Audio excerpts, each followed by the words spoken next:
Salut les marques, salut les smarts, bienvenue dans Catch Up, je suis Ringside et aujourd'hui on va parler du Raw du 10 octobre 2016 pour le 25e épisode de Catch Up, Cotillon, Champagne, c'est la fête.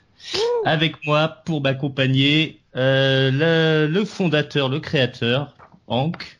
Et Comment oui, vas-tu Hank? j'ai fait les fondations et je suis parti du terrain de construction. Ça va. Et le spécialiste de la vie américaine, monsieur l'amiral Ambar. Comment vas-tu? Salut tout le monde, ça va bien. Eh bien, écoute, bien ravi d'être là pour ce Raw. Alors, on va pas tarder à commencer. L'Euro du lundi 10 octobre, donc qui se passait à Oakland en Californie. Donc Oakland, c'est l'un des 3 ports les plus importants de la côte ouest des États-Unis, hein, c'est pour si vous le saviez pas. Au programme ce soir, on va avoir une alliance de champions, une distribution de popcorn douteux, des légendes qui cachetonnent pour la promotion d'un jeu vidéo, une balade sur la route des souvenirs et une amitié passée à rude épreuve. Donc on démarre le show avec l'arrivée de la nouvelle championne féminine Sasha Banks qui arrive au ring. Elle nous parle de son enfance en tant que fan de la WWE où elle regardait les émissions avec sa mère à la télé. Elle dit elle nous parle de son héros Eddie Guerrero dont elle était fan. Elle expliquait qu'à l'époque elle voulait devenir comme lui. Elle mentionne aussi Lita Trish Stratus qui avait aussi fait le main event de Raw en leur temps, hein, comme Sasha et Charlotte la semaine dernière. Et elle propose de faire l'histoire à nouveau à Hell in a Cell, le prochain pay-per-view de la WWE qui est lié à Monday Night Raw. Le premier Women's Championship disputé dans Hell in a Cell, dans la cage. Là-dessus, Charlotte arrive, mais à la surprise générale, c'est la musique de Rousseff qui retentit pendant que Charlotte est en train d'arriver au ring. Il vient, il prend le micro et il explique que personne ne s'intéresse au Women's Championship et que c'est bien Rousseff le main event partout où il va. Donc voilà, il commence à essayer de parler un peu de ce qu'il est venu présenter, mais Charlotte lui prend directement le micro. Et là, elle commence à expliquer que peut-être que sa ceinture, pour l'instant, est autour de la taille de Sasha Banks, mais en tout cas, Rousseff, qui il est pour se permettre de manquer de respect à la reine de Monday Night Raw. Elle accepte dans la foulée le défi de Sasha, sous les yes chants de la foule, hein, qui en délire. Là-dessus, Rousseff reprend le micro. Il dit c'est bien pour vous, mais j'ai pas fini de parler. Moi, il traite Charlotte de Black Swan. Il dit qu'ici c'est son ring, c'est lui le patron, faut lui obéir. Et là, Sasha Banks lui reprend tout de suite le micro, elle jette le micro par terre. Là-dessus, c'est Lana qui reprend le micro. Elle commence un peu à invectiver les filles en disant que voilà, elles se prennent pour des women, mais c'est juste des petites filles, elles sont toujours à pleurnicher. Là c'en est trop. Les filles attaquent Lana. Lana tombe par terre. Alors Rousseff il s'énerve. Il va d'abord voir ce qui se passe auprès de Lana, voir si elle est pas blessée. Là les deux filles en profitent pour faire un stéréo dropkick, un dropkick chacune sur Rousseff qui est projeté à l'extérieur du ring. Rousseff fulmine. Il remonte sur le ring. On a bien l'impression qu'il va aller corriger les deux superstars féminines, hein, Charlotte et Sasha. Mais là, c'est la musique de Roman Reigns qui retentit. Il débarque, il fait fuir Rousseff. Et donc plus tard dans l'émission, on aura un mixed match entre Sasha Reigns d'un côté, et Roman Reigns d'un côté. Je les ai déjà mariés les deux. Et de l'autre Rousseff et Charlotte. Et avant le match, on aura une petite discussion dans les coulisses entre Charlotte et Lana. Lana en mode jalouse, hein, tu t'approches pas de mon mec. Et puis finalement se mettre d'accord pour que ça se passe bien pour le match de ce soir. Peut-être avant qu'on parle du match en lui-même, qu'est-ce que vous avez pensé de ce début de show? L'amiral pour commencer. Un peu déçu encore une fois de la promo de Sasha au micro qui répète toujours la même chose semaine après semaine après semaine, son enfance nique, elle veut faire ça, blablabla. Donc c'est un peu un disque rayé qui tourne en rond. l'intervention de Rousseff, ok, pourquoi pas. Par contre, effectivement, le moment où Roman Reigns arrive, alors que, comme tu l'as dit, Rousseff rentre dans le ring, on a l'impression qu'il va peut-être se mettre à combattre ou à frapper Sacha et Charlotte. Roman Reigns qui débarque, il a un t-shirt pour soutenir la cause du détectage contre le cancer du sang. Donc il vient pour sauver les filles de Rousseff et il se fait quand même huer. Et c'est incroyable, quoi. Je sais pas ce qu'il doit faire, en fait, pour ne plus se faire huer dès qu'il pointe au bout de son nez. C'est juste what the fuck. Bon, après, voilà, le segment, pourquoi pas un Miss Tag Team match, c'est longtemps qu'on ne voit pas. Donc, c'est pas le truc qui vend du rêve ni plus intéressant, mais why not. Ok. Hank? Tadam, tadam. Et bah, écoute, ce que je retiens de ce segment, c'était Charlotte. Qui fait que des bons segments hein, depuis des semaines. Elle a été vraiment elle a très bien joué la femme forte, même au moment où elle a volé le micro à Rousseff, truc vraiment inattendu. Pour le coup, le moment où Sacha dégomme le micro de Rousseff, c'était du coup l'effet de surprise n'était plus là.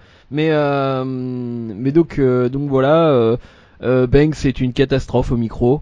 Il faut vraiment, je sais pas, il faut lui expliquer, faut lui dire, parce que ça va plus aller là. Hein. Ça fait quelques mois maintenant. Il faut lui dire, tu n'es pas bonne au micro, il faut que tu travailles. Il faut que même si on te donne un texte qui est pas terrible, et bah tu le reformules, tu fais quelque chose, parce que là c'était le blabla, comme disait l'amiral, c'était le blabla qu'on entend depuis un mois, même plus. Et puis les histoires de j'arrive et je suis super contente d'être en haut dans les projecteurs et que voilà, c'était l'histoire de toute ma vie. C'est bon ça, on l'a 50 fois par an. On a déjà ouais voilà, on a déjà un mec qui a toute sa carrière basée sur ça et qui s'appelle Dolph Ziggler. Donc donc bon, on va arrêter. Donc voilà. Sinon le segment était pas ça. Et puis l'arrivée de Roman Reigns, bon, ça fait 300 fois qu'on le voit arriver pour sauver des gens et tout le monde le déteste parce que à côté de ça il fait des trucs sexistes, il fait des, enfin bref, je m'explique, je dis la même chose toutes les semaines. Donc si vous voulez si vous voulez mon avis, vous regardez, enfin vous écoutez la fin du dernier podcast. Voilà.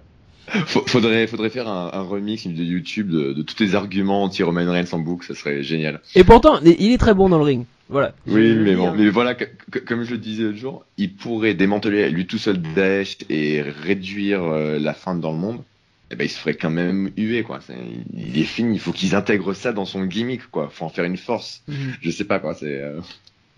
Ouais, c'est-à-dire, ouais, il essaye de faire abstraction du truc un peu, mais ça plombe un peu à chaque fois qu'il débarque dans le ring, hein. Ça, c'est un peu dommage, c'est sûr. Moi, pour ma part, j'ai trouvé ça plutôt original, le fait de mélanger un peu le championnat US et les filles. Après, c'est sûr que Sacha, effectivement, au micro, c'est pas ça, mais il faudrait qu'elle ait, je sais pas, des cours de diction ou quelque chose comme ça, parce qu'elle a un phrasé qui est vraiment pas, qui est pas beaucoup, là, une petite voix de canard, là, qui passe pas trop, hein. Ça, c'est sûr. Donc après le match, concrètement, c'est d'abord ça démarre, si vous voulez, c'est Charlotte qui fait mine de commencer le match, mais tout de suite elle se retire et elle laisse Rousseff démarrer. Donc on se retrouve avec Roman Reigns contre Rousseff, ça se rend coup pour coup, hein. Bon, ils commencent à se connaître par cœur, hein, les deux là. Donc Rousseff commence à prendre le dessus. Mais finalement, évidemment, Roman Reigns, il arrive à placer un Superman Punch. Il arrive à faire le tag avec Sacha. Donc Sacha Charlotte, c'est Sacha qui prend le dessus. Elle finit par placer son bank statement, pardon. Et Reigns empêche Rousseff de casser le tombé grâce à un puissant spear. Victoire de Sacha Banks et Roman Reigns, étant donné que Charlotte a tapé, hein, elle a abandonné dans le bank statement. Et donc on finit avec les deux champions, le champion US, la championne féminine, qui fêtent leur victoire. Voilà, le match en lui-même, il vous a plu? Ouais, c'était correct. C'était un bon moment, ça va, c'était pas trop long, mais il est emballé. Mais ouais, voilà. non mais ouais, je sais pas, c'était un match de stagnation du coup. Enfin, il y avait pas vraiment de. On sait déjà que les matchs sont déjà prévus, enfin sont prévus pour Hell in a Cell. On sait que les deux matchs sont prévus, donc du coup, il y a personne est sorti amoindri ou grandi du match. Donc oui, non, c'était sympa. C'est un bon match, mais voilà. Ouais, c'était super anecdotique. Par contre, je pense la personne pour qui ça devait être tout sauf anecdotique, quelqu'un qui a tripé sur ce match, mais comme un malade, c'est Roman Reigns. Parce que ça fait au moins, je sais pas, 2 ans que quand il gagne un match, là, il est pas hué pour une fois. Il bénéficie de la grosse pop de Sasha Banks et donc il gagne le match avec elle et les gens applaudissent et crient de joie. Et ça fait 2 ans que ça lui est pas arrivé. Il a dû m'étriper comme un fou. Effectivement, ouais, il profite bien de la pop de Sasha Banks hein, sur le final, hein, ça c'est sûr. Hein. Et effectivement, ça fait plaisir de le voir heureux. Mais... il savait plus ce que c'était. Il avait oublié. C'est ça.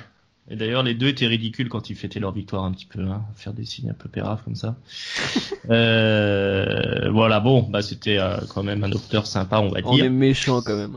On est méchant, hein. Ce soir, non, c'était sympa. On est observateur, on va dire. C'est ça, c'est voilà. ça. Non, mais il faut souligner le fait que voilà, hein, Roman Reigns, il profite de la pop de Sasha Banks, qui est quand même super populaire auprès du public, même si elle est nulle au micro. Ouais, je sais. Ah, désolé de te couper, mais je sais pas s'il est vraiment super content qu'on lui refile une fille qui vient de NXT pour le redorer le blason, quoi. Ça fait un petit peu le gars en combien 3 ans, même plus. Enfin, depuis Shield, ça fait genre 4 ans. Depuis 4 ans, il a pas réussi à avoir à convaincre assez de fans pour avoir un minimum de pop quand il gagne. Donc du coup, c'est un peu gênant pour le top guy de la fédération. Bon, allez, on va enchaîner avec les tag teams. Donc, cette semaine chez les tag teams, c'est le New Day, hein, évidemment, qui débarque. Avec une distribution donc de popcorn de Biggie qui sort les popcorn de son slip en fait. Hein. Les deux autres, ils font un petit speech où ils font des blagues beaucoup sur des références aux héros locaux. Ils en viennent à parler de Cesaro et Sheamus. Donc alors ils disent que Cesaro c'est un mec plutôt classe, hein, mais que Sheamus par contre c'est une ordure, c'est un hot garbage. Une trash, ils sortent un carton comme ça avec un dessin. Et ensuite on a un match one-on-one entre Cesaro et Kofi Kingston. Donc Cesaro vient accompagné de Sheamus, mais Sheamus ne regarde pas le match, il est assis sur les escaliers du ring et il est sur son téléphone sur Facebook Live. Donc bon, Cesaro et Kofi Kingston s'affrontent, hein, c'est un joli match, bref, hein, mais ils se connaissent bien aussi les deux là, hein, Cesaro et Kingston. Donc finalement, au bout d'un moment, Sheamus, il finit par se lever, il va s'attaquer à Francesca, le trombone. Il bouscule Xavier Woods, mais il se fait sécher par Biggie, hein, qui intervient de suite. Et puis tout ce mouvement à l'extérieur du ring, ça distrait Cesaro, qui se fait surprendre par un petit paquet roublard de Kofi pour le compte de 3. Donc voilà, défaite de Cesaro et la séquence se termine évidemment sur l'Irlandais et le Suisse qui s'engueulent. Qu'est-ce que vous avez pensé de ce petit segment tag team, Hank, pour commencer? C'était un peu bizarre de comment. Alors je sais plus, il arrive quand déjà le pay-per-view? C'est le week-end prochain. Dans 3 semaines. Hein. Non, c'est dans 3 semaines. D'accord. Ouais, je trouve ça dommage de les avoir mis direct contre les New Day là. C'était pas la tag team en entier, mais pour le coup, je les aurais bien vus builder contre une autre. Enfin, avoir gagné encore une ou deux victoires contre d'autres tag teams avant de les faire perdre comme ça, en plus sur une connerie. Donc voilà, et puis j'accroche moyen quoi, leur humour, parce que c'est censé être drôle quoi. Enfin, je pense le truc de la trompette. Donc voilà, ouais, non, j'accroche moyen. On n'est pas dans les tréfonds des docteurs Gallows et Anderson, mais ouais, De toute façon, ça sera un bon match technique, le match tag team les deux équipes au pay-per-view. Mais voilà, pour l'instant, moyen. C'est un peu léger pour te convaincre totalement. Ouais. C'est ça. Ah bah oui, ça reste vraiment juste. Ils sont en rivalité parce qu'ils ont la promesse par folie d'avoir le shot, mais il n'y a pas vraiment de relation entre les équipes pour l'instant. Tout est basé sur le fait que Cesaro et Sheamus, ça ne marche pas du tout ensemble. Donc c'est ça que ça raconte ce match-là. Après, donc il reste 2 Raw après celui-ci jusqu'au pay-per-view. Donc oui, parce que la semaine dernière, ils étaient en train de catcher contre des inconnus. Et là, cette semaine, ils catchent, même si en individuel, contre les champions. Peut-être qu'il aurait fallu un truc intermédiaire en tant que transition, comme dit Hank, pour faire une meilleure construction du truc. Mais peut-être qu'ils veulent juste jouer ça pour forcer à fond sur la mésentente jusqu'à genre le go home show. Et là, le go home show, ils ont un match où ils arrivent à s'entendre et on fait oh mon dieu. En fait, ils peuvent représenter une vraie menace. On l'a vu ce soir. Donc voilà, peut-être que ils essaient un peu d'enfoncer cette histoire de mésentente jusqu'au moment où il va y avoir le grand déclic. Et vu que le pay-per-view est pas tout de suite, voilà. Ouais, je pense qu'on part là-dessus, hein, effectivement. Mais j'ai pas regardé les vidéos Facebook Live de Sheamus. Faudrait jeter un coup d'œil, ça peut être assez rigolo. Ouais, à voir. C'était réellement sur Facebook Live à ce moment-là, hein, clairement. Ouais. Ça c'est sûr, ouais. Après, oui, est-ce qu'il est vraiment drôle chez Mus comme ça en improvisation? Je sais pas si ça va le temps de perdre 5 minutes. Je sais pas, ouais. C'est le moment de tester. Ouais. Je vous dirai ça. Ouais. Voilà, tu nous feras un petit compte rendu. Voilà, on va enchaîner, puis on va passer à votre séquence préférée, le Jobber's World. Jobber's World. Alors, cette semaine, hein, c'est bien fourni le Jobber's World, hein. On a Bayley qui bat Camille Fields, un sosie de Michelle Obama. Après sa victoire, Bayley se fait agresser par Dana Brooke sous le Titantron. Sin Cara qui intègre les Cruiserweight est en équipe avec Lindsay Dorado et ils battent Tony Nese et Drew Gulak grâce à un shooting star press de Lindsay Dorado. C'est un bon match. Ouais, un bon match, effectivement. Bo Dallas et Curtis Axel doivent ce soir affronter Soft, mais Enzo et Big Cass sont mis hors jeu avant que le match commence par Anderson et Gallows qui viennent leur casser la gueule, ils les passent à tabac. Boot of Doom pour Enzo et Magic Killer sur Big Cass. Donc du coup Curtis Axel et Bo Dallas lancent un open challenge parce qu'ils veulent quand même se battre ce soir et ils se retrouvent face à Sami Zayn et Neville. Axel perd le match après une combinaison Elbow Kick Red Arrow et Bo s'en va déçu en laissant son compagnon en plan. Ensuite R-Truth bat Titus O'Neil sur Roll-Up. Qu'est-ce qu'on a d'autre? Des pubs pour une barre de céréales. On a également Emma dans une petite pub pour sa transformation vers Emmalina. Emmalina. Voilà, on n'en parlera pas pour pas choquer Hank. Budget discount hein, quand même. Ils ont toujours pas utilisé de vidéo. Hein. Ils font que un PowerPoint avec des images d'Instagram. Ils vont ça toutes les semaines. Tristesse. Puis c'est beaucoup trop court. Hein. Faut dire ce qui est. Ensuite, on a Braun Strowman qui détruit les Splash Brothers. C'est deux catcheurs locaux qui sont apparemment assez connus sur place. Et ensuite Strowman demande un peu plus de compétition, une compétition plus sérieuse comme il avait fait la semaine dernière. C'est un handicap match, hein, ils étaient deux, hein, les Splash Brothers évidemment. C'était peut-être son meilleur match à Braun Strowman, j'ai trouvé. Et on a aussi Goldberg et Brock Lesnar. On a une interview de Goldberg sur ESPN, un petit extrait où il explique qu'il doit pas de match à Lesnar. Il l'a déjà battu une fois, et c'était il y a 12 ans. Et Paul Heyman ce soir fait une déclaration.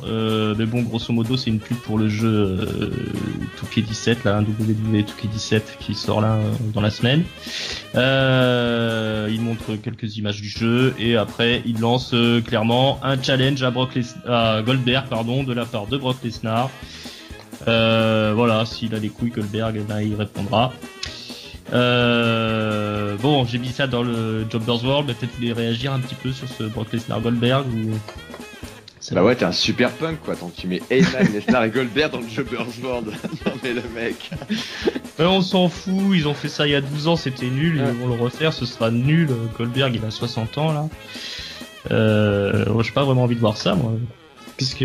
Il y avait pas grand chose à résumer en même temps enfin, Paul Heyman, c'est le spécialiste pour faire 10 minutes quand ce qu'il est en train de dire se résume en 30 secondes. Oui, il y avait rien dans le speech. Hein. Mais, Non mais c'est le mec à lui seul, riche par ce speech là. Au niveau mainstream, bon peut-être pas nous en termes de public de catch, mais la plupart des gens, je suis sûr, ça construit le match, et ça commence à faire prendre de l'intérêt ou de l'enjeu à leurs yeux. Hein.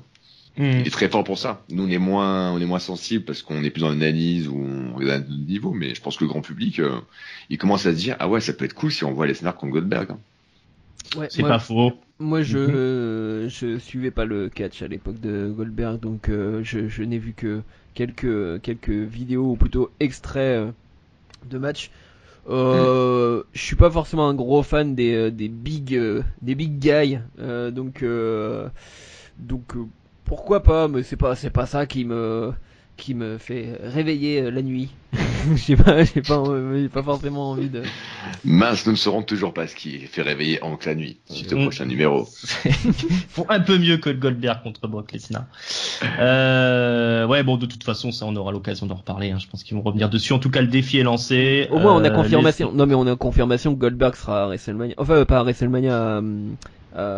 Spoiler. Ouais. Il sera Ouais, il sera à un Raw, gros Il sera la pay-per-view, semaine quoi. prochaine à Raw, hein, effectivement. Ouais, Ouais. pour répondre au challenge. C'est ça. Alors, est-ce que ça va aller plus loin? Bonne question. S'ils ont beaucoup d'argent pour payer Goldberg, ça Bah, il va pas venir pour dire qu'il fait pas le match, quand même. Mais vous pouvez jouer mon personnage dans WWE. Ben c'est ça, moi je me demande si c'est pas juste pour faire la promo du jeu. Hein. C'est Oui, pas mais non, aussi, mais ils attends, sont Et capables. un petit peu autour du jeu. Puis Attends, voilà. les gars, ils teasent, l'interview avec ESPN, elle est arrangée par la WWE, enfin bon. C'est, Ah, on verra. Bon, en tout cas, c'est pas vraiment un match que je vais attendre beaucoup, ça. On a la semaine latino aussi qui rend hommage cette semaine à Tito Santana. Pour une fois, ils font un hommage à un catcheur. Donc un grand babyface, Tito Santana à l'époque. Moi, j'aimais beaucoup quand j'étais jeune, jusqu'à ce qu'il le transforme en El Matador, où c'était plus triste sa fin de carrière. très bon guitariste aussi. Très bon guitariste aussi. Voilà. Voilà, c'était bon petit clin d'œil à Tito Santana, un petit souvenir d'enfance. Et on va rester dans les souvenirs d'enfance avec le Cruiserweight Championship. On a un petit segment avec TJ Perkins, le champion, et Brian Kendrick dans les vestiaires, où Perkins essaye de faire vibrer la corde nostalgique de Kendrick. Il lui rappelle un peu les souvenirs dans le circuit indépendant où il faisait la route ensemble. Voilà, il se souvient d'un Kendrick qui était sympa. À un moment donné, il lui avait payé un kebab ou je sais pas trop combien prix. Et voilà, il aimerait bien revoir ce Kendrick là. Il dit Kendrick, en fait, tu as peur de perdre ta dernière chance de revenir dans la partie. Donc, je sais que t'es pas comme ça. Voilà, il lui serre la main et juste après qu'il lui ait serré la main, évidemment Kendrick il essaye de l'attaquer, il tente de le frapper, mais là Perkins il se fait pas faire, il le compte direct, il lui met une patate et c'est Brian Kendrick qui se retrouve à terre. Et voilà, il dit Perkins dit voilà, peut-être que je me suis trompé en fait, t'es peut-être qu'un connard. Et plus tard dans l'émission, donc on a TJ Perkins qui affrontera Arya Daivari avec Brian Kendrick au commentaire. Un joli petit match qui est gagné par TJ Perkins avec sa clé de genou là. Voilà, Daivari c'est pas trop un cruiserweight aérien, hein, c'est plus un mec technique. Il joue le heel. Alors bon, il a son gimmick ringard là de comment dire, d'arabe saoudien raciste là. Ça c'est un peu pourri, mais après il est plutôt solide dans le ring. Voilà, donc une victoire de Perkins. Qu'est-ce que vous avez pensé de tout ce petit passage cruiserweight là? C'est un arabe saoudien raciste. Ouais, c'est ça. Non mais vas-y Amiral, parce qu'à chaque fois c'est. Non, ce passage cruiserweight, écoute, au moins, j'étais un peu content quand même de voir un segment backstage entre Ça. Perkins et Kendrick. Donc ça veut dire qu'ils commencent à montrer qu'ils sont prêts à prendre un peu de temps d'antenne pour développer des histoires, des storylines un peu plus existantes en fait pour les cruiserweights. Donc ça c'est plutôt un bon signe. Après il faut voir comment ils gèrent. Et l'incursion de Sin Cara dans maintenant le roster, si on peut dire ça comme ça, cruiserweight, pourquoi pas, mais après le problème c'est pas de mettre un cruiserweight qui va faire d'un coup que ça va marcher. Il faut qu'aussi il change un truc dans le personnage ou qu'il le fasse un peu évoluer, quoi. C'est comme ça rappelle Swagger qui se refait lancer plein de fois différemment, mais c'est toujours le même truc, donc ça ne marche pas. Donc faut faire gaffe à ça. C'est pas faux, mais bon, en même temps, je suis pas sûr qu'ils ont de gros projets pour Sin Cara maintenant. Hein. Ça fait un moment qu'il est là, et si ça avait dû marcher, ça aurait marché. Puis le pauvre Nico qui est obligé de se taper le gimmick de Sin Cara, essayer de rattraper le coup des merdes de Mystico. Voilà, c'est bien pour lui qu'il trouve ce petit poste. Je pense qu'il sera bien à sa place dans les cruiserweight plutôt qu'à se faire squasher par Braun Strowman. Ah ça on est d'accord. Hein. Ouais, puis voilà, non, je pense pas qu'il peut s'attendre à avoir encore un gros push, hein, Sin Cara dans sa carrière. Et Sin Cara est immortel, hein. Oui. Donc au bout de 3 ou 4 catcheurs peut-être. C'est ça. T'as quelque chose à ajouter, Hank, ou peut-être Oui, non, mais en fait, ça m'a fait une impression assez bizarre cette discussion entre Perkins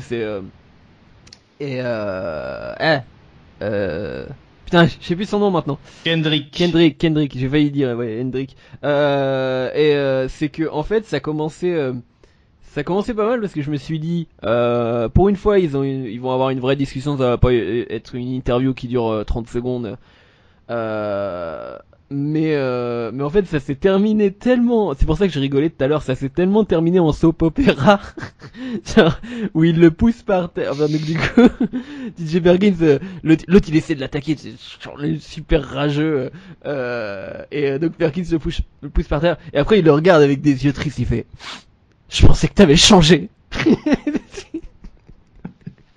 Ah, ça fait un peu dispute de vestiaire d'adolescent, quoi, hein, mais tu comprends pas, je suis ton ami.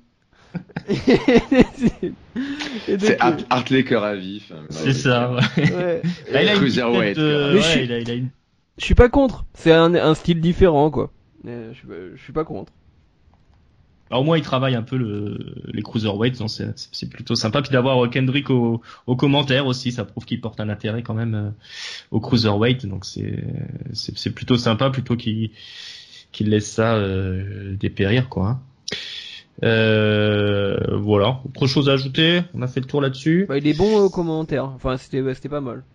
Ses commentaires et tout. Ouais, il est bien dans son personnage de heel en bas. Ouais, non, mais carrément, Kendrick, ça le fait bien. Il a le personnage. C'est le seul d'ailleurs pour l'instant qui témoigne d'une gimmick qui se ressent rien qu'en le regardant. Donc bon, c'est celui peut-être qui a le plus d'expérience d'entre eux. Hein, donc. Est-ce qu'il y a Perkins qui a essayé de lâcher un petit peu de sa gimmick quand il parlait justement à Kendrick en lui disant un truc du genre il te reste encore une vie ou un truc comme ça. Tu sais, c'est genre une référence jeu vidéo. Enfin, ouais, d'accord. Oui, il travaille son gimmick de personnage de jeux vidéo. C'est des discours sentimentaux avec des références de jeux vidéo. Et quelqu'un a compris de quoi il parlait quand il lui a dit qu'il doit racheter un truc, parce que ça j'ai pas compris. Quand ils étaient sur la route des indies, là, il a dit qu'il avait cassé un truc, mais j'ai pas compris quoi. Ouais, il avait racheté. Ils avaient genre c'était une histoire de pneus crevés ou ah non, il lui avait racheté. Ouais, je sais plus. Il lui avait racheté un truc. Il était allé à la station essence, il lui a acheté une sucette. Je sais pas. Ok, bon, on n'en saura pas plus. Ok, bon, allez, on va enchaîner et on va passer au gros morceau, le fil rouge de l'émission. Tout ce qui tourne autour de l'Universal Championship qui est tenu toujours par Kevin Owens. Bon, je vais vous faire tout le déroulé, hein, ça sera un petit peu long, mais je vous laisserai parler à la fin. Donc, ça démarre avec Mick Foley dans les coulisses, qui est en route pour une intervention dans le ring, et il est rejoint par Stephanie McMahon, qui décide de s'incruster, hein, tout simplement. Il dit tiens, tu vas vers le ring, je vais venir avec toi. Donc après, on se retrouve sur le ring. Bizarrement, Stephanie, elle joue les gentilles. Elle pique la catchphrase de Foley en disant on est bien ici à Auckland, Auckland, California. Donc Foley confirme le match Hell in a Cell des filles, ça on le savait déjà, et il annonce ensuite que l'Universal Championship entre Seth Rollins et Kevin Owens sera aussi défendu dans Hell in a Cell. Du coup, il y a Jericho qui débarque, Chris Jericho et le champion Kevin Owens. Owens explique qu'il ne veut pas faire d'Hell in a Cell, tout simplement parce qu'il ne veut pas terminer comme Mick Foley, un vieux general manager lessivé. Parce que Mick Foley, c'était Mankind, c'est un mec qui a rendu légendaire les Hell in a Cell avec ses affrontements contre l'Undertaker. Jericho, lui, il est venu avec sa liste, comme d'habitude. Il remet Foley sur la liste, parce que le general manager, il donne des matchs à qui lui demande au final. Tu demandes un match, tu l'as. Donc Jericho explique si nous on voulait un jet, tu nous donneras un jet ou qu'est-ce qui se passe, ça va pas. Il reparle de la vendetta de Foley contre Jericho qui se sont jamais aimés. Foley il rigole, il dit tu me mets sur la liste, mais la liste tu l'as fabriquée pour moi au départ. Alors, Jericho il dit je te remets encore dessus, c'est pas grave. Et là Chris Jericho il demande à Stéphanie de s'occuper de Foley, il dit tu veux bien t'occuper de ce type là, ça va pas du tout. Mais Stéphanie elle dit non, je vais pas m'occuper de Foley, c'est une légende, c'est lui le general manager, pour qui tu te prends. Ce que je te propose plutôt mon bon Jericho, c'est que si ce soir dans le main event tu arrives à battre Seth Rollins, tu intégreras le Hell in a Cell de Hell in a Cell pour qu'on débouche sur un triple threat, Kevin Owens, Chris Jericho, Seth Rollins dans le même match. Et donc ça, si Jericho arrive à battre Rollins ce soir. Donc Rollins, de coup Jericho, il est plutôt satisfait. Ça se termine là. On voit que Kevin Owens lui est pas trop content. Ensuite, on a une interview backstage de Rollins qui rabâche, qui va monter Nitro morceau par morceau. Il drague un peu la petite Charlie, là, la nouvelle intervieweuse. Ensuite, on a l'hebdomadaire Tom Phillips qui interviewe Jerry KO. Donc, il rappelle qu'ils sont à eux deux l'Universal Champion. Que la semaine dernière, Kevin Owens n'a pas aidé Jericho parce que il faut qu'il y en ait un des deux qui reste en forme dans l'équipe. On met Felipe Thomas sur la liste, évidemment. Plus tard, Jericho discute avec Stéphanie. Il explique qu'il avait commencé à écrire son nom sur la liste, mais il savait pas trop comment les player. C'était sous le coup de la colère en plus. Donc après, il a arrêté, il a raturé tout ça. Donc Stéphanie, elle explique que quand il sera à Hell in a Cell, s'il arrive à se qualifier ce soir, elle pourra plus l'aider, mais qu'il sait très bien ce qu'il doit faire pour bénéficier à sa team Jericho. Il y a Kevin Owens qui débarque juste après, il s'inquiète un peu de la discussion, mais Chris Jericho le rassure, tout ça c'est pour l'amitié. Et donc tout ça déboule sur le main event, Y2J qui affronte Seth Rollins. Donc ça se bagarre, Rollins à un moment donné il s'essuie les fesses avec l'écharpe de Jericho, donc c'est assez serré, on se rend coup pour coup, et à un moment donné donc il y a Kevin Owens qui débarque avec sa musique. Il va interférer plusieurs fois dans le match. Il arrive à placer un Super King sur Rollins, mais Jericho n'arrive pas à faire n'arrive qu'à faire un compte de 2, pardon. Jericho essaye de placer le Wall of Jericho, mais Rollins le contre avec un roll-up pour le compte de 3. Ensuite, Kevin Owens vient passer Seth Rollins à tabac. Rollins, il arrive à esquiver une pop-up powerbomb qui essaye de lui placer le champion. Il tente un pedigree, mais il est attaqué par Jericho qui est revenu à la charge. Alors là, Jericho, au lieu de le passer à tabac, il essaie de se relancer dans un match. Je sais pas pourquoi, il le projette dans les cordes. Il se fait rapidement contrer. Il est victime du pedigree. Et Kevin Owens préfère battre en retraite, laissant Seth Rollins fêter sa victoire. Y2J inconscient à ses pieds. Voilà, c'était un petit peu long, mais maintenant je vous laisse parler. Par exemple, mon bon amiral, qu'est-ce que t'as pensé de tout ça? Il est où Triple H? Triple H, il revient pas tout de suite, faut attendre la fin de On la avait saison oublié de foot, ça, tiens. Voilà, mais non, mais je le ramène sur le sujet parce que non. Ouais. Hormis cette connerie, mais quand même, oui, effectivement, Triple H serait bien qu'ils viennent à un moment donné pour un peu d'unanimité de tout ça. Bon, ça continue d'installer le truc. La perspective qu'à mon nez, Jericho vienne en triple threat, enfin, je me doutais que ça allait finir comme ça, que Rollins allait gagner, puisqu'en fait, à aucun moment donné, Rollins râle sur ce sujet pendant l'émission. Alors que si on y réfléchit, comme l'a dit Michael Cole au moins 5 ou 6 fois, si Jericho va en triple threat pour l'Universal Championship à NSL, eh bien Rollins il se retrouvera à 2 contre 1, carrément. Donc du coup, c'est un peu bancal, je trouve que ça ne marchait pas vraiment. Après Jericho reste super drôle, le match en lui-même était cool. Donc ça avance un petit peu, mais ça manque de réelle surprise, on va dire, dans la storyline, quoi. Ok. Donc Ouais, moi j'ai trouvé que c'était une bonne idée en fait au départ. J'aime bien, je trouve qu'ils font ça assez souvent ces derniers temps, de un peu booker un match de pay-per-view et rajouter après un petit truc genre oui mais alors si ce soir tu gagnes pas, il y a tel truc, ou alors si ce soir je vais te mettre contre telle personne et puis alors du coup il sera ça fera un triple threat, ça fera machin.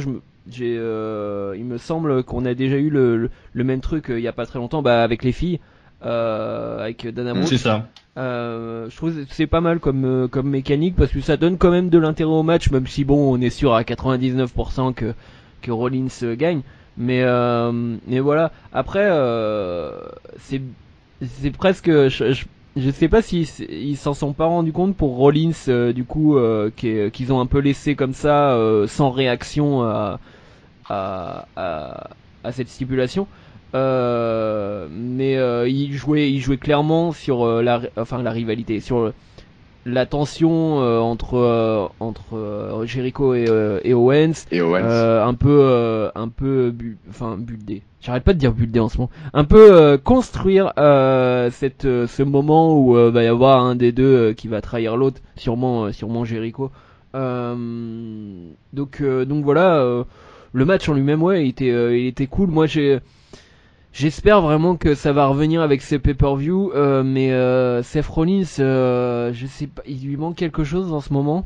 J'ai vraiment, j'attends qu'il revienne au niveau où à chaque match que je voyais de lui, voilà, j'étais impatient de tous ces matchs, même quand il n'y avait pas d'enjeu ou quoi que ce soit, parce qu'il était vraiment excellent. Et puis là voilà, je sais pas si c'est parce que enfin j'allais dire il stagne, il est dans la top card, mais quand même il est dans des storylines où il perd, on comprend pas trop enfin où ça va au niveau storyline. On a un peu l'impression qu'il est là en attente de Balor. Enfin, il a un peu pris genre la place de Balor. Ouais, je pense qu'il est en transition en ce moment. Il est Ouais. son process, son turn en fait, de heel à future face. C'est ce qui en est depuis qu'il est, même quand il est revenu blessé, on s'y attendait, c'est revenu beaucoup plus tard. Je pense qu'ils le font vraiment sur un peu la longueur. Ils le font traîner sur un mois et demi. Ouais. Donc je pense qu'il est un peu en transition et que là du coup il est dans un personnage qui est pas très clair. Interprété, donc peut-être que ça se ressent aussi dans son ring, je sais pas. Et le vois, le truc c'est que je le vois perdre moi au pay-per-view et je vois Balor prendre le relais quoi. Parce que non, quoique Balor il va pas arriver tout de suite, non. Balor il sera pas là avant. Non, c'est vrai, j'ai une connerie.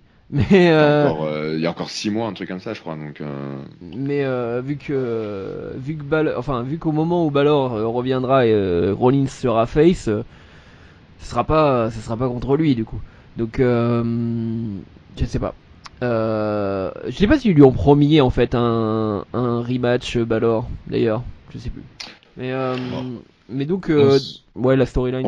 On se doute que ça le fera, que quand il reviendra, il dira ok, il y a une ceinture que j'ai jamais perdue, donc concrètement je veux un match. Donc il aura un title shot comme ça, je pense.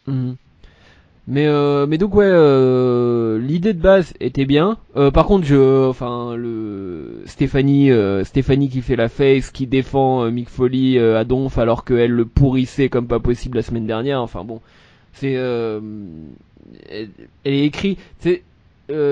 Stéphanie, elle est juste en dessous de Roman Reigns dans mon top des personnages est moins bien écrit en ce moment. Ils sont un peu trop subtils, je crois, dans le traitement de Stéphanie. C'est ça, parce que moi je suis pas d'accord. Pour moi cette scène-là, je l'ai prise comme c'est Stéphanie qui est une connasse invétérée, qui fait la gentille. Mais c'est pas le personnage est écrit là pour devenir face, être pote de Mick Foley. C'est vraiment elle qui fait qui se fout de la gueule entre Mick Foley ou qui fait la langue de bois et qui fait la doucerette, alors que pas du tout. À mon avis, c'est ça. Je sais pas. Elle est machiavélique.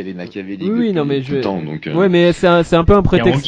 C'est un peu un prétexte pour tout en fait. Elle est machiavélique, genre même le passage où elle redevenait gentille en fait. Faut pas oublier qu'elle est machiavélique, faut pas oublier, etc. Donc du coup, c'est ouais, j'aimerais bien qu'on sache à la fin, enfin qu'elle arrête, qu'elle soit purement machiavélique ou purement face, et qu'elle arrête de faire ce genre de truc là. Par contre, oui, c'est sûr que la séquence, c'est parce que je sais pas si t'en avais parlé, mais le costard de Foley, oui, qui ressemble à rien là, il n'a enfin. Bah en fait c'est simple, c'est comme les chemises à carreaux rouges un peu de bûcheron, en espèce de laine polaire là, mais ça en costard. Voilà. Voilà. C'était dégueulasse. Et puis Mick Foley, je trouve ça aussi peut-être un peu dommage. Après il y a des gens que ça fait rire, mais je trouve ça dommage que du coup il devienne déjà un bouffon quoi. Il est déjà devenu un peu le bouffon de Stéphanie. Est-ce que ça va, ils vont l'approfondir pour mener à une espèce de petite guerre ou quoi que ce soit, enfin je sais pas. Mais voilà, ce main event était sympathique, rien ne change et tout va moyennement. On tire en longueur toujours cette grande histoire là, entre l'autorité, Seth Rollins, Kevin Owens, Chris Jericho. Ça fait beaucoup de monde dans une même histoire. Stephanie McMahon, Mick Foley. Ouais, et que c'est toujours Chris Jericho qui s'en sort le mieux, moi je trouve. Et je pense que c'est aussi un petit peu ça qui doit poser problème à Seth Rollins, parce il peut pas briller autant qu'il le devrait, parce que c'est toujours plus Chris Jericho, Kevin Owens qui sont plus fun à regarder.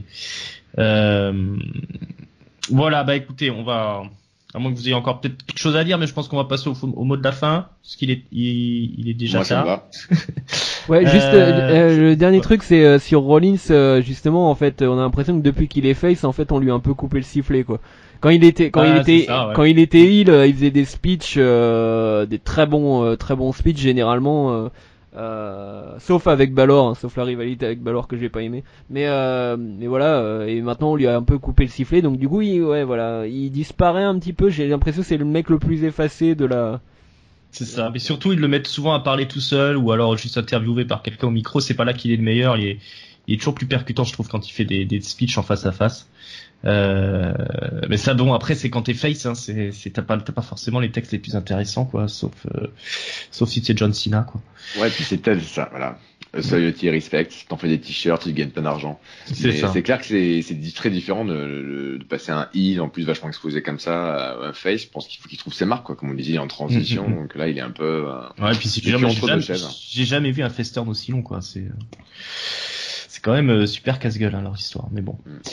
Bon allez, le mot de la fin, un coup de cœur, un coup de gueule, une note. Allez, Amiral, tu étais en train de parler, continue.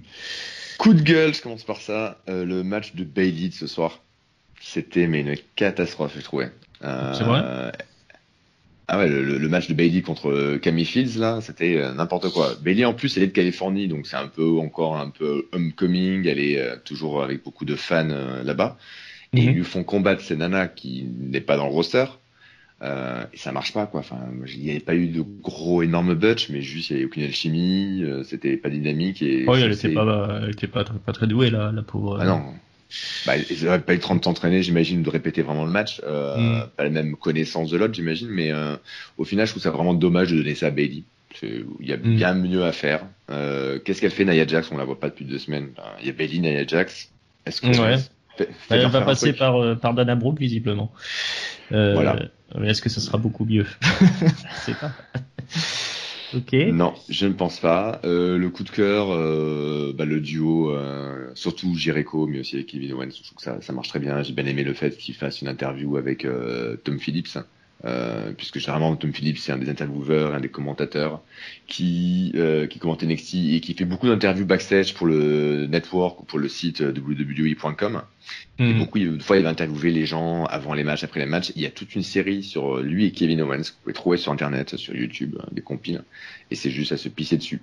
Donc là, c'était un peu en dessous de ce qu'il fait d'habitude parce qu'il doit être un peu plus scripté à la télé par rapport à ce qu'il balance sur le network et le net. Mais bon, ça marche bien, quoi. You made the list, voilà. Ouais. C'est non, cool. c'était... Qu'est-ce qu'il est Felipe Thomas quand il est en train de lire ce qu'il a écrit de Jericho, c'est pas du tout ça, c'est pas grave. Non, moi c'était vachement drôle, ouais, effectivement. Très fun. Et donc la note globale, je vais dire 3. 3, un 3. Boum. Hank, vas-y. Alors, le coup de gueule, ça va être Sasha Banks. J'ai déjà expliqué pourquoi. Hein, voilà. J'espère que quelqu'un aura les couilles de lui dire que il faut vraiment qu'elle prenne des cours, qu'elle sache s'exprimer autrement, etc. Parce que non seulement elle répète la même chose, mais en plus elle le dit avec une voix très énervante. Et elle allonge énormément ses mots, c'est pas, ça donne pas de style ni rien, c'est juste chiant. Et le coup de cœur, ça va être pour les cruisers. Je passe toujours des bons moments à regarder les matchs des cruisers pendant Raw. C'est vraiment, voilà, ça a remplacé des matchs de merde qu'on pouvait avoir de. Alors bon, il est, enfin si, il est toujours là. Art-Roof, tout ça. Art-Roof, c'est voilà. comment il s'appelle, son adversaire du soir là. Bon, ce qui fait, Petit Sonil, ce qui fait que Art-Roof, on le voit quoi, une semaine sur deux, et puis le match est vraiment court. Ouais, les matchs des cruisers sont vraiment cool. Moi, j'ai vraiment bien aimé celui de Sin Cara et elle, c'est quoi, Dorado, comment il s'appelle, Dorado? Je sais plus. Lindsay Dorado. Dorado, ouais. Lindsay Dorado. Donc voilà, ça me fait plaisir aussi pour Sin Cara, Bot Shaman, qui va enfin pouvoir faire des vrais matchs. Même s'il les gagne pas, il fera des vrais matchs, pas contre les social outcasts, hein, contre des vrais catcheurs. Donc voilà, je suis content pour lui. Et puis enfin, les cruisers, ça serait bien, voilà, de mettre un peu plus de storyline dedans. Je sais pas s'ils ont vraiment le temps ou l'énergie pour le faire, mais voilà, c'est des bons moments et c'est cool. Et ma note sur ce pay-per-view, je vais mettre que c'est pay-per-view, c'est weekly, je sais pas pourquoi j'ai dit pay-per-view. C'était loin d'un pay-per-view. Ouais, je mettrais 2,5 parce que c'était quand même très moyen partout, quasiment rien n'a avancé. Et puis il y a eu voilà deux trois bons moments, mais ça semblait quand même longué. Et, ouais, non, c'est tout. Ils savent pas quoi faire de Bayley. Enfin, ils savent pas quoi faire. Ils mettent avec Dana Brooke, donc ça veut dire qu'ils savent pas quoi faire. Donc voilà, c'est dommage. Ok. Bon, moi, en coup de gueule, vous aurez compris, c'est Goldberg contre Lesnar. J'ai pas du tout envie de voir ça. Surtout qu'en plus, Lesnar est pas là, donc on envoie Paul Heyman qui fait 20 minutes avec rien du tout. C'est tout à son honneur, mais c'est quand même pas super intéressant. Le coup de cœur, tu me l'as un peu piqué, Hank. Ouais, c'était sur les cruiserweight aussi, et puis particulièrement sur l'intégration de Sin Cara dans le roster des cruiserweight, hein, parce que comme je disais, effectivement, il a pas mal galéré, le pauvre, et je pense qu'il sera bien à sa place dans cette section. Pourquoi pas champion, hein, d'ici quelques temps. Et puis pour la note, je vais être moi sévère que vous, je vais mettre un 3,5 parce que moi personnellement j'ai passé un bon moment, il y a rien qui m'a trop ennuyé. Même si j'ai pas aimé le segment avec l'arrivée de Goldberg Lesnar. Il a quand même suffisamment de talent, Paul Heyman, pour que ce soit ça reste quand même divertissant. Il te hype le truc. C'est Paul Heyman, on voit pas souvent, donc du coup ça passe encore. Hein. C'est ça. Ouais, donc ça fait une moyenne de 3 là. C'est ça. 3 comme le nombre de matchs qu'il y aura dans Hell in a Cell au pay-per-view Hell in a Cell. Voilà. Et on espère pas plus, hein, parce que sinon après ça va devenir. Non, ouais, ça fait beaucoup là, déjà. je la soirée, ça va être chiant. Ouais, ça fait beaucoup. D'habitude, généralement, je m'étais toujours dit dans les pay-per-view à de grosses thématiques, ils en mettaient un match ou deux maximum. Même je trouvais que c'est trop peu à une époque. Et là, je suis pas contre le fait qu'ils insistent un peu plus sur la spécificité du pay-per-view par rapport aux autres. J'espère juste qu'ils vont pas tuer une des deux filles. Mais pour le reste, on sait que ça sera Sacha. Au moins, c'est Sacha, c'est clair. Hein. il va faire un suicide dive du haut du truc là, à se casser en deux. J'allais dire ça va empêcher les suicide dive, mais bon, si elle passe au-dessus de la cage. Non, mais ouais, voilà. Ça se trouve elles vont monter en haut et puis. Non, mais c'est bon, on a déjà eu Shane qui a fait ça pour sauver son match pourri là de WrestleMania. Donc. Aïe, aïe. Bon bah voilà, on a fait le tour. Donc on va vous rappeler que vous pouvez nous retrouver sur YouTube, sur iTunes, sur PodCloud. N'oubliez pas de vous abonner, de mettre des commentaires. Si vous n'avez pas été content que je mette Goldberg et Lesnar dans le Jobbers World, vous pourrez me critiquer. Si vous n'êtes pas content parce que le podcast est arrivé un petit peu en retard, vous pourrez aussi mettre ça dans les commentaires.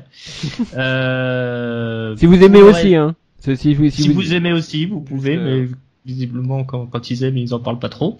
Pour le reste, venez aussi sur les cahiers du catch, le forum est ouvert, n'hésitez pas à venir vous inscrire. Vous nous retrouverez, on pourra discuter avec vous. Et pour le reste, je remercie l'amiral Ambar pour sa participation. Mais de rien, merci à tous. Et Hank, pareillement, merci beaucoup. Ouais. Ouais, excusez-moi, merci les gars. Et j'avais rien à dire. Alors, il faut qu'on vous mentionne quand même que vous retrouverez l'analyse de No Mercy, le pay-per-view SmackDown, dans le supplément SmackDown qui sera peut-être en ligne avant Catch-up 25. Parce qu'on a botché. Parce qu'on a botché l'enregistrement en fait, on en a enregistré un avec l'amiral et voilà. Triste. C'est triste. Mais comme vous voyez, on vous dit tout. Et puis si vous êtes abonné, vous aurez tout dans les temps, en temps et en heure. Voilà, pour le reste, moi je vous remercie et puis je vous souhaite une excellente semaine pleine de catch. Ciao ciao. Salut. Salut.